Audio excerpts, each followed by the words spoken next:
Hey, I'm Mark. Let's go. Get in here. Sit down. Shut your pie holes. Let's get going. I'm a history teacher, and I'm going rogue. So what's a president got to do to find a general to fight the Civil War? Let's find out. Following the election of Abraham Lincoln in 1860, the state of South Carolina seceded from the United States. On April 12, 1861, forces from the state of South Carolina fired on the federal position at Fort Sumter in Charleston Harbor, and the Civil War was on. North versus South, Union versus Confederates, blue versus gray. And President Abraham Lincoln had to find a general that could fulfill his mission of keeping the Union together, one that could break the will of the South to secede. Who would that be? Let's find out. Let's go rogue. The Union leadership's first choice to command the Union Army was General Robert E. Lee. When the Army asked him to take command, he replied that he could not take up arms and fight against his home state of Virginia. This was unfortunate for the Union, as Lee was the most capable of generals in the first half of the war, fighting circles around any of the generals that the Union would throw at him. It would take that long for Lincoln to find a general to match Robert E. Lee. Wanting to put a quick end to the secessionist effort, Lincoln ordered an attack on the capital of the new Confederate States of America at Richmond, Virginia, 100 miles to the south. Winfield Scott was commander-in-chief of the United States Army. He was the general that forced the surrender of Mexico 12 years earlier. He ordered General Irwin McDowell to capture Richmond, but McDowell was met by a force of Confederates near the city of Manassas, about halfway between Washington and Richmond, on July 21st, 1861. The Confederacy won the day. McDowell was forced to retreat back to Washington, D.C., and General Scott tendered his resignation. Side note, at Manassas, Confederate General P.G.T. Beauregard made his headquarters inside the home of one Wilmer McLean. McLean was a 47-year-old, too old to fight for the Confederacy, but he was a sugar broker for the Confederate Army.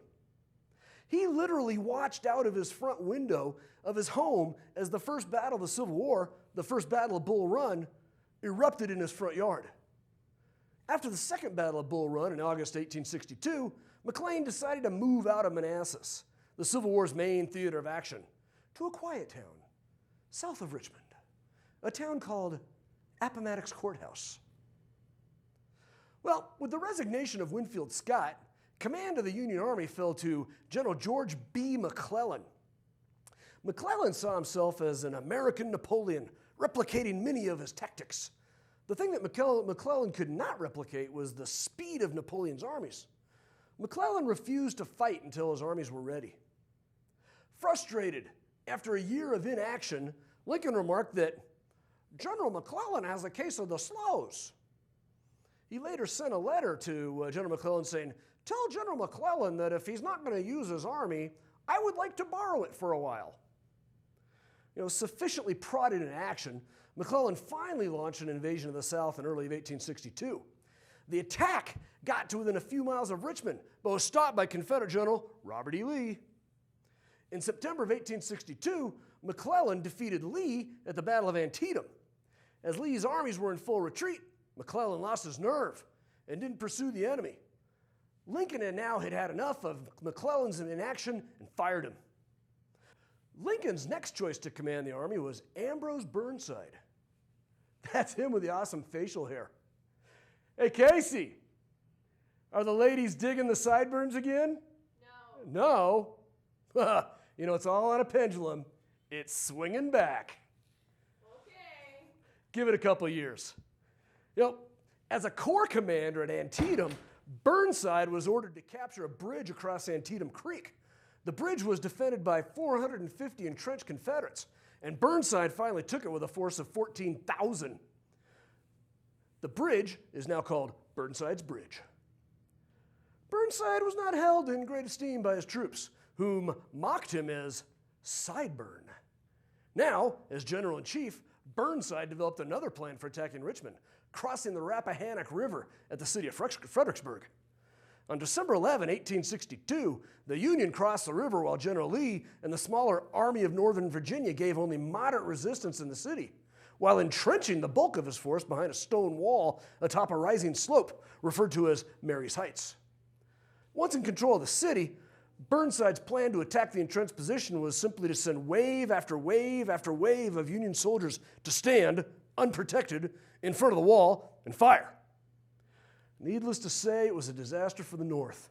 The Union took twice as many casualties as the South in what one visitor reported back to Lincoln as a butchery.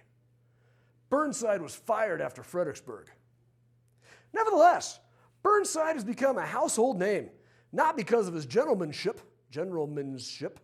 but because of his awesomely coiffed facial hair. See, previously, hair that came down the cheeks was referred to as side whiskers.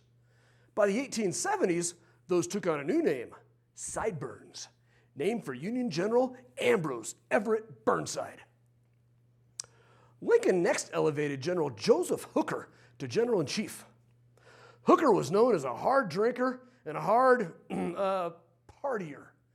His headquarters was known for its lack of military discipline, often being visited by prostitutes. Hooker surmised that the Union's lack of success was due to the failing morale among the troops. As commander of troops around Washington, D.C., he recruited young women who were willing to raise the morale of his troops. And wherever the Union Army camped, these recruits camped alongside, becoming known as Hooker's Brigade. Hooker would need more than a few prostitutes to defeat Lee at Chancellorsville. Hooker had an army twice the size of Lee's Confederates, but he was not as decisive commander.